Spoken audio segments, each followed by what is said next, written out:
The day began with a blinding sun as I crossed a vast glacier alone. The ice felt ancient and solid beneath my feet. I'd checked the maps, studied the route, everything was going to plan. My snowshoes crunched in rhythm, the air crisp and clean. I felt alive, a tiny speck in this immense white wilderness. Then, without warning, a sound like a gunshot echoed. A deep crack split the ground in front of me. I tried to jump back, but my feet slipped. The ground gave way and I plunged into darkness. My pack twisted, pulling me down faster. I landed hard, my leg bent at an unnatural angle. A sharp pain shot up from my ankle.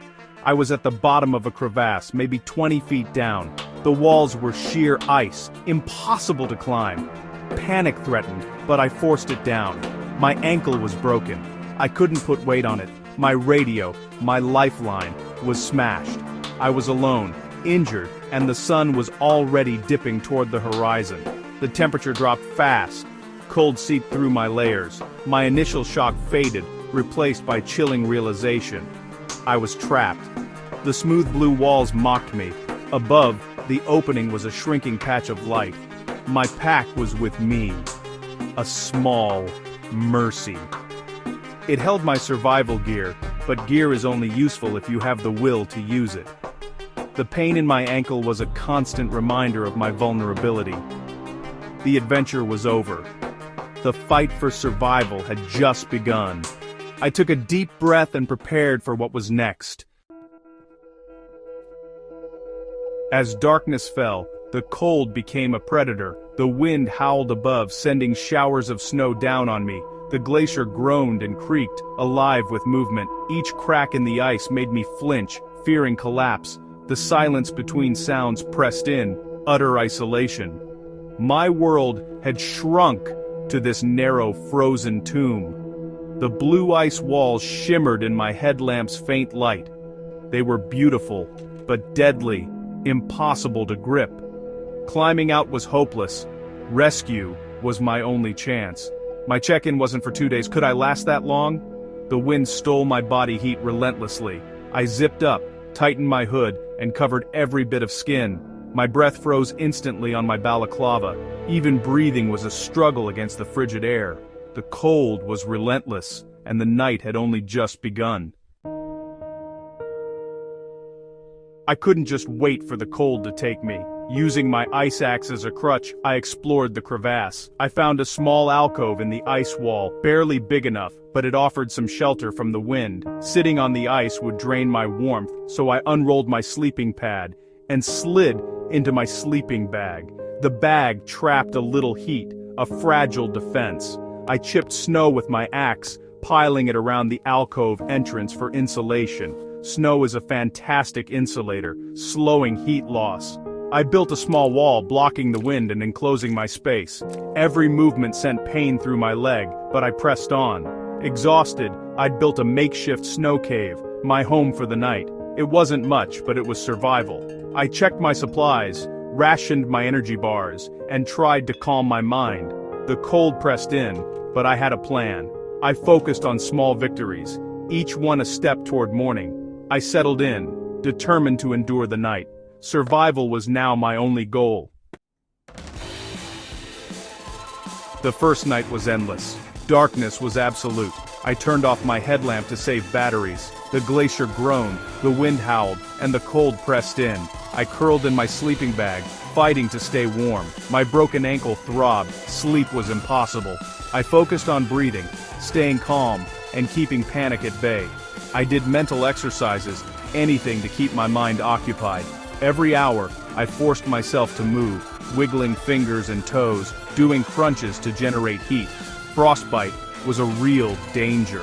Shivering burned precious energy, so I ate a high-energy bar to keep my body fueled. The fight was constant, minute by minute. As the night wore on, the cold intensified. I could feel it seeping through my bag and clothes. I just had to make it until morning. The thought of sunlight became my mantra, survive until sunrise. I repeated it over and over. I would not give in to the cold.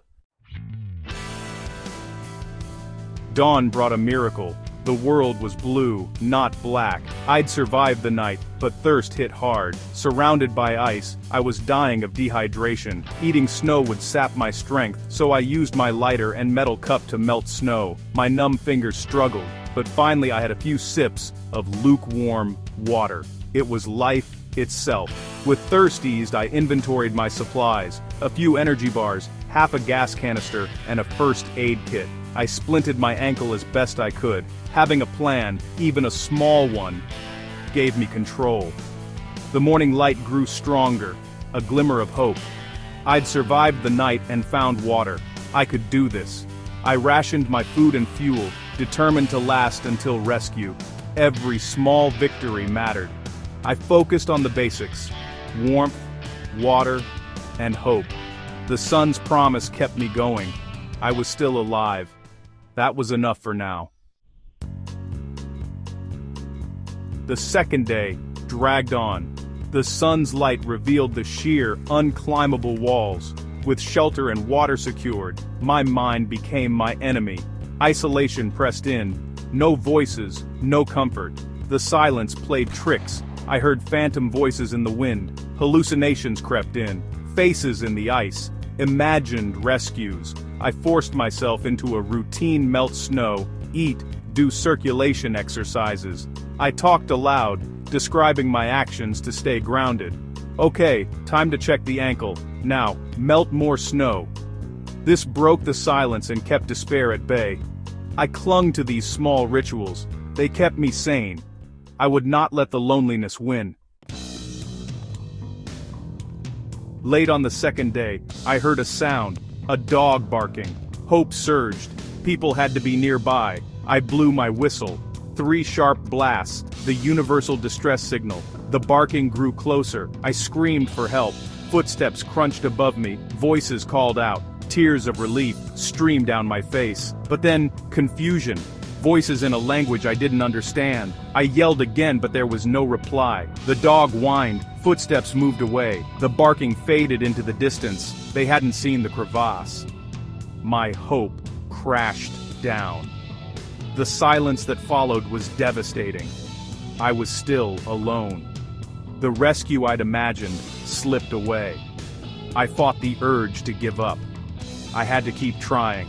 I couldn't let despair win. I wiped my tears, steeled myself, and made a new plan. Survival demanded it. Despair threatened to swallow me after the false hope. For a while, I sat numb, tempted to give up. But a stubborn spark of defiance flared. I thought of my family, my home, and all I still wanted to do. I would not die here. Anger replaced despair. It became my fuel.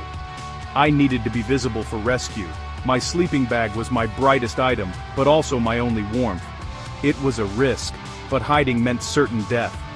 Using my ice axe and good leg, I climbed partway up the crevasse wall. Agony shot through my ankle, but I pressed on. I anchored my sleeping bag as a bright red flag against the ice. It was a beacon of hope. Exhausted, I slid back to my alcove, shivering. I'd done all I could. Now, I waited and prayed. I would not give up. I clung to hope. The second night was even colder without my sleeping bag. I huddled in my alcove, shivering violently, fighting to stay awake. Sleep meant death. I focused on the image of my red flag above. Just after dawn, I heard a low thumping. At first, I thought it was my heart, but it grew louder. A helicopter. I scrambled out, waving and screaming. The helicopter circled back. They'd seen my signal. A rescuer was lowered down, calm and professional. He splinted my ankle and secured me in a harness. The journey up was surreal. The world above was vast and bright. I'd survived. In the hospital, I reflected on those 48 hours. I'd learned the true meaning of resilience. Even in the deepest darkness, a spark of defiance can lead you back to the light. I carry the scars, but also the lessons, the will to live, the power of hope, and the warmth of the sun. These are what matter most. I will never forget.